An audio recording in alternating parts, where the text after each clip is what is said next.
तो गौतम अडानी पर आपने देखा किस तरह से सियासी संग्राम छिड़ गया है, लेकिन अब आइए आपको दिखाते हैं कैसे महज 9 दिनों में, जी हाँ, सिर्फ 9 दिनों में पूरा साम्राज्य गौतम अडानी का हिल गया है।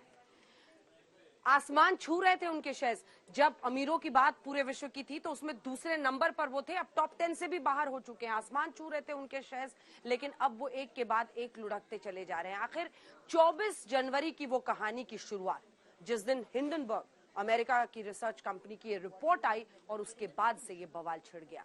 क्या हुआ, कैसे हुआ, इस रिपोर्ट में देखिए। पिछले 9 दिन में अडानी साम्राज्य में भूचाल सा आ गया है। भारत से लेकर पूरी दुनिया में इस वक्त अडानी ग्रुप की चर्चा हो रही है, तो इसके पीछे 7 बड़ी वजह है। पहली वजह, पिछले 9 दिनों में अडानी ग्रुप को 8 लाख करोड़ रुपए के नुकसान का अनुमान है।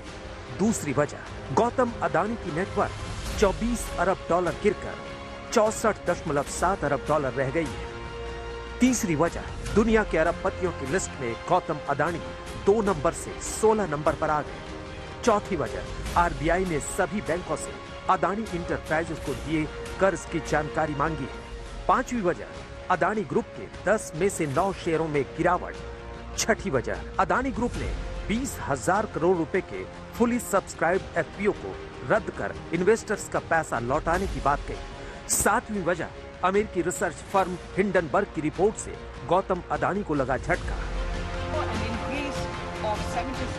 जब एक तरफ देश में वित्त वर्ष 2023-24 के लिए बजट पेश हो रहा था, तो दूसरी तरफ दुनिया के टॉप अरबपतियों की लिस्ट में उथल-पुथल मची। अमेरिकी रिसर्च फर्म हिंडनबर्ग की रिपोर्ट के बाद से गौतम अडानी को जो झटका लगा है, उससे फिलहाल राहत मिलती नजर नहीं आ रही है और हालात ये है कि उनकी संपत्ति में लगातार गिरावट हो रही है। दुनिया के अरबपतियों की लिस्ट में 2 पायदान पर चढ़ चुके गौतम अडानी आज फोर्ब्स के रियल टाइम आंकड़ों के अनुसार 16वें पायदान पर आ गए। गौतम अडानी के साम्राज्य में ये सुनामी महज 9 दिनों में आई है। हिंडनबर्ग ने 24 जनवरी को अडानी ग्रुप को लेकर अपनी रिपोर्ट पब्लिश की थी। रिपोर्ट में दावा किया गया था कि अडानी ग्रुप दशकों से खुल्लम खुल्ला शेयरों में गड़बड़ी और अकाउंट धोखाधड़ी में शामिल रहा है। अडानी ने हिंडनबर्ग की रिपोर्ट को सिरे से खारिज किया और कहा कि कंपनी इसके खिलाफ कानूनी कार्रवाई करेगी। लेकिन जवाब में हिंडनबर्ग ने कहा कि वो अपनी रिपोर्ट पर कायम है और कानूनी कार्रवाई का स्वागत करेगी। मुझे कोई इसमें धांधलेबाजी नहीं नजर आती, इसलिए नहीं नजर आती कि जब भी कोई लिस्टेड कंपनी के शेयर्स ट्रेड होते हैं, उसको हर 3 महीने बाद स्टॉक एक्सचेंज में अपने अकाउंट्स जमा करने पड़ते हैं। हर 3 महीने में अपने रिजल्ट, प्लस उसका ऑडिट होता है, प्लस इन्होंने विदेशों से भी लोन लिया हुआ है। तो ध्यान देने वाली बात यह है कि बैंक और विदेशी जो इन्वेस्टर्स हैं या जिन्होंने लेंडर्स हैं, जिन्होंने लोन दिया हुआ है, वो भी कंपनी की एक प्रोसेस होता है जिसको हम बोलते हैं ड्यू डिलिजेंस। वो लोग पूरा ड्यू डिलिजेंस करके तब लोन देते हैं। तो अगर धांधलेबाजी होती या फ्रॉड होता तो इनको इतनी बड़ी मात्रा में लोन नहीं मिलता, पहली बात। दूसरी बात, स्टॉक एक्सचेंज में धांधलेबाजी नहीं चल सकती, क्योंकि स्टॉक एक्सचेंज में अगर आप धांधलेबाजी करेंगे तो हर 3 महीने बाद जो आप अकाउंट जमा करेंगे, वो अकाउंट्स अगर गलत होंगे तो वो तुरंत नोटिस में आ जाएंगे और आप वहीं पर पकड़े जाएंगे। धांधलेबाजी नहीं है, यह है कि वो एक नेगेटिव प्रोपेगेंडा के शिकार हो गए। एफपीओ से टाइमिंग उन्होंने परफेक्ट चुना, एफपीओ से 1 दिन पहले। इस वजह से हम देख रहे हैं कि वो सेंटिमेंट खराब हो गया है। अडानी ग्रुप पर हिंडनबर्ग की रिपोर्ट को लेकर गुरुवार को संसद में भी हंगामा होता है। उधर आरबीआई यानी रिजर्व बैंक ऑफ इंडिया सभी बैंकों से अडानी इंटरप्राइजेज लिमिटेड को दिए कर्ज की जानकारी मांगता है। ये सच है कि अडानी ग्रुप के पास 80,000 करोड़ का बैंक का एक्सपोजर है। लोन्स की हम बात करें, टोटल जो कंपनी की डेट है मतलब बैंकों को लेके और बाहर की सब मिला के करीब 2,10,000 करोड़ के आसपास की है। पर इतने बड़े ग्रुप के पास, जो कि power transmission, infrastructure, ports, airports, जो इतने विस्तृत रूप से बिजनेस करता है, उसके लिए इतना उधार लेना कोई हैरानी की बात नहीं है। अगर हम दुनिया के तीसरे सबसे अमीर व्यक्ति और बहुत बड़े बिजनेस कॉन्ग्लोमरेट की बात कर रहे हैं, तो कोई अजीब बात नहीं है। इसके पहले बुधवार देर रात अडानी ग्रुप ने 20,000 करोड़ रुपए के फुल्ली सब्सक्राइब्ड एफपीओ को रद्द कर इन्वेस्टर्स का पैसा लौटाने की बात कही।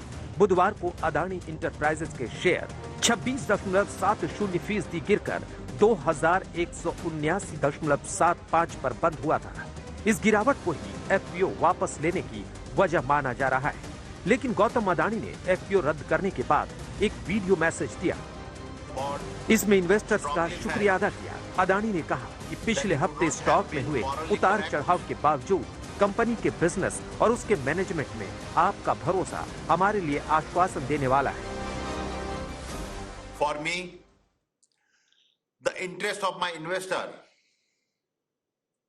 is paramount and everything is secondary.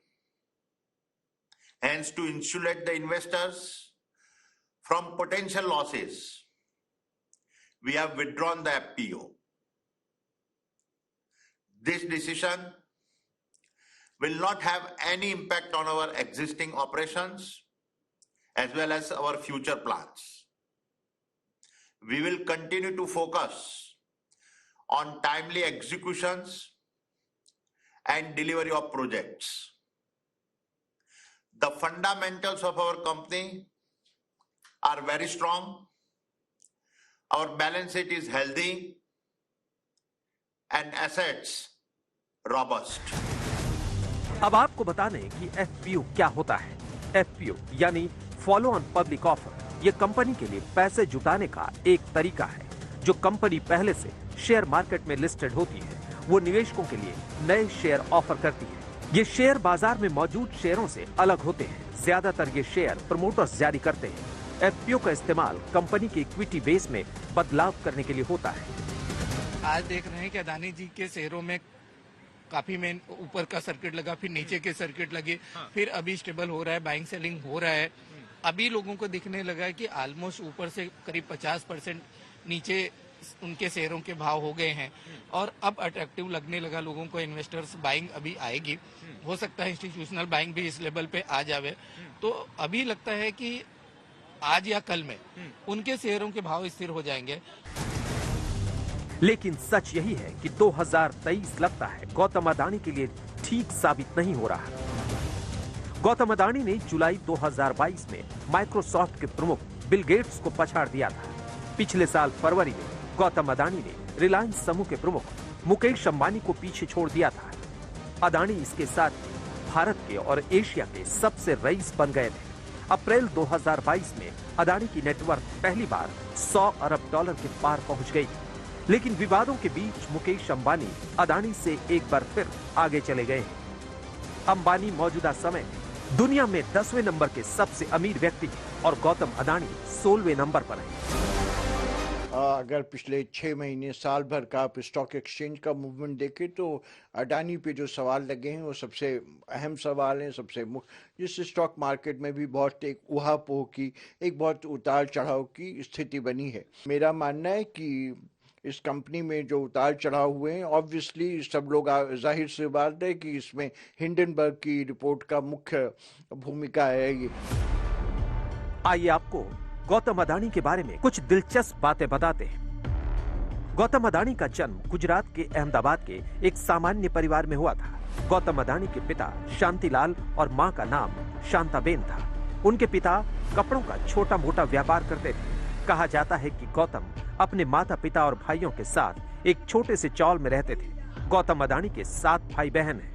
Gautam 16 साल की उम्र में मुंबई आ गए। यहाँ उन्होंने हीरा व्यापारी महिंद्रा ब्रदर्स के यहाँ 2 साल तक काम किया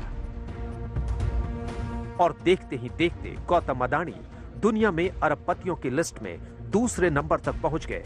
गौतम अडानी ने प्रीति अडानी से शादी की है। प्रीति पेशे से डेंटिस्ट है। गौतम और प्रीति अडानी के 2 बेटे हैं। बड़े बेटे का नाम करण अडानी और छोटे बेटे का नाम जीत अडानी है। आज तक ब्यूरो।